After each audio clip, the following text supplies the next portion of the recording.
दोस्तों, भारत अब जल्द से जल्द पीओके पाकिस्तान से वापस लेने के लिए अपने कदम आगे बढ़ा रहा है और इसी कड़ी में भारत ने अब कुछ ऐसा कर दिया है जिससे पाकिस्तान को एक बड़ा झटका लगा है।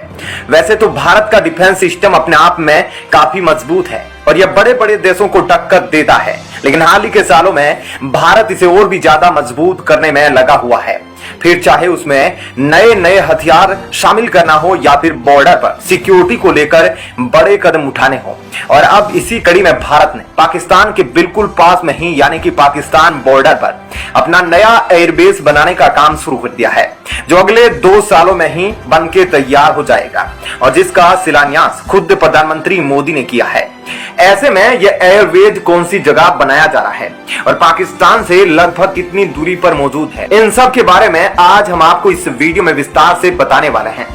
लेकिन उससे पहले आप हमें कमेंट करके जरूर बताइएगा कि पीएम मोदी के लिए गए इतने बड़े फैसले के बारे में आपकी क्या राय है, इस बारे में हमें जरूर बताएं। तो चलिए अब देखते हैं पूरी खबर विस्तार से। दोस्तों, आपको बता दें कि हाल ही में प्रधानमंत्री मोदी ने गुजरात के गांधीनगर में डिफेंस एक्सपो का उद्घाटन किया और इस डिफेंस एक्सपो में भारतीय कंपनियों ने पूरी दुनिया को अपनी ताकत दिखाई और इस दौरान देश में बने कई ऐसे हथियारों का प्रदर्शन किया गया जो दुश्मनों को पल भर में चित्त करने की क्षमता रखते हैं। बता दें कि गांधीनगर में हुए इस डिफेंस एक्सपो की थीम पाथ टू प्राइड और इस बार डिफेंस एक्सपो में केवल भारतीय कंपनियों को शामिल होने की इजाजत दी गई थी। वैसे भारतीय कंपनियों के साथ ज्वाइंट वेंचर करने वाली विदेशी कंपनियां भी इस डिफेंस एक्सपो में शामिल हो रही थी और इस डिफेंस एक्सपो के दौरान भारत ने एक ऐसा कदम उठाया है जो दुश्मनों के बीच हलचल पैदा करने के लिए काफी है और भारत के इस कदम से पाकिस्तान के होश उड़ गए हैं। आपको बता दें कि प्रधानमंत्री मोदी ने हाल ही में भारत के डीसा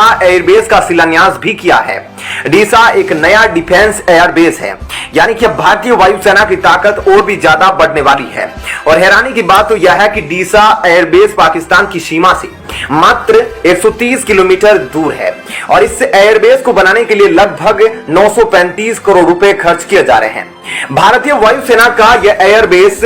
4,518 एकड़ जमीन पर फैला हुआ है और जानकारी के लिए बता दें कि यह वायुसेना का 52वां स्टेशन होगा और यह एयरफील्ड देश की सुरक्षा और इलाके के विकास के लिए महत्वपूर्ण साबित होने वाला है। डीसा एयरबेस का शिलान्यास करते हुए पीएम मोदी ने कहा कि पश्चिमी सीमा पर किसी भी तरह के दुस्साहस का मुंहतोड़ जवाब देना अब आसान हो जाएगा, क्योंकि इस एयरबेस पर वायुसेना की ताकतवर टीमें मौजूद रहेगी। भारतीय वायुसेना अब पश्चिमी सीमाओं पर किसी भी तरह की हवाई सुरक्षा के लिए तैनात रहेगी। डीसा एयरफील्ड से ह्यूमैनिटेरियन असिस्टेंट और डिजास्टर रिलीफ जैसे ऑपरेशन करना आसान हो जाएगा। इन ऑपरेशंस की जरूरत प्राकृतिक आपदा और युद्ध के समय पड़ती है और इस एयरफील्ड पर जो रनवे बन रहा है उस पर C-17 ग्लोब मास्टर जैसे बड़े विमान भी उतर सकते हैं। इससे एयरवेज को बनने में 2 साल लग जाएंगे और यह एयरवेज साल 2024 में पूरी तरह से बन के तैयार हो जाएगा। तो ऐसे में आप देख सकते हैं कि इस एयरबेस को जल्द से जल्द बनाने के लिए भारत कितनी तेजी से काम करने में लगा हुआ है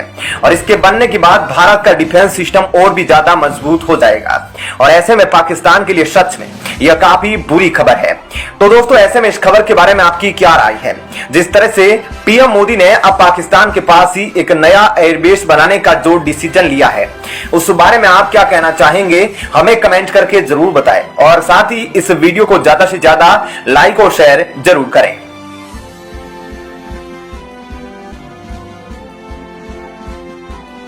दोस्तों, अब इसरो के धमाके से अंतरिक्ष दहलने वाला है। ऐसे में कमर्शियल उड़ान तो छोड़िए, इसरो के आगे की मिशन भी आपको हैरान कर देंगे, क्योंकि इसरो अब एडवांस टेक्नोलॉजी वाले सैटेलाइट को लॉन्च करने वाला है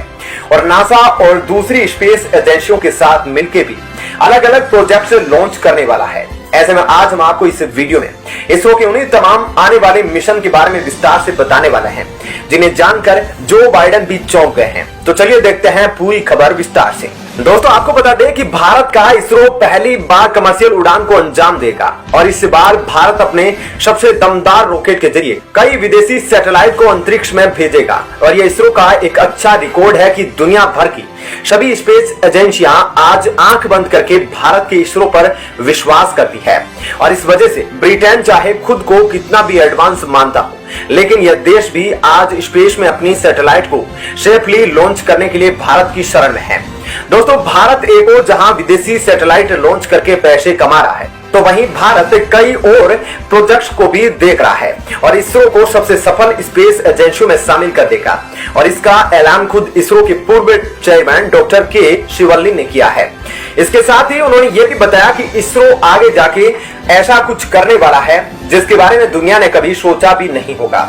दोस्तों, आपको बता दें कि अब अपने आप को सर्वश्रेष्ठ एजेंसी कहने वाला नासा भी इसरो के साथ मिलकर काम कर रहा है और ऐसे में नासा और इसरो साथ मिलकर कई अहम प्रोजेक्ट पर काम कर रहे हैं और उन्हीं में से एक प्रोजेक्ट के तहत इसरो और नासा मिलकर एक अहम टेक्नोलॉजी की सैटेलाइट को लॉन्च करने का काम कर रहे हैं, जो कि अब फाइनल स्टेज पर है। ऐसे में इस एडवांस टेक्नोलॉजी सैटेलाइट के माध्यम से पृथ्वी पर सेंटीमीटर में होने वाली हलचल को भी 700 किलोमीटर दूर स्पेस से देखा जा सकेगा। इस पर फिलहाल काम चल रहा है और ऐसा ही एक और प्रोजेक्ट है जिसका नाम है निसार और इस पर भी नासा और इसरो मिलकर काम कर रहे हैं और इस प्रोजेक्ट का नाम नासा और इसरो के नाम से ही निसार रखा गया है।